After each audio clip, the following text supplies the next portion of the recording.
Ngayon, isasama ko naman kayo sa isang napakasayang lugar na kung saan mag-e-enjoy ang ating mga anak.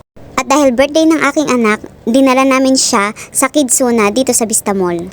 Tingnan nyo naman, napakakulay at napakasaya ng mga palaruan dito. Mula sa naglalakihang slide at ball pit, hanggang sa mga mini shops kung saan pwede silang magpanggap na chef o cashier. Ramdam na ramdam mo talaga ang vibes ng pagiging bata. Ay grabe, tuwang-tuwa ang aking anak sa sobrang dami ng mga bola na ito. Ito yung tinatawag nilang role play town dito, na kung saan pwedeng magkunwari ang mga bata na mga munting chef, bombero, doktor o cashier. Napakadetalyado ng mga laruan at talagang nakakabilib kung paano nito na-exercise ang imagination ng mga bata. Napakalinis din ng mga gamit, kaya kampante ka bilang magulang. Para naman sa mga medyo chill na laro, may mga sulok din dito na puno ng mga educational blocks, puzzle at mga train set. Ito naman ang kanilang sand area. Ang astig dito kasi hindi basta-basta buhangin ang gamit. Safe, malinis at hindi dumidikit sa damit, kaya walang hassle sa mga magulang.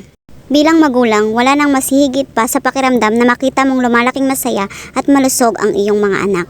Sulit na sulit ang bawat segundo dito sa Kidzuna Vista Mall. Maraming salamat sa inyong panonood!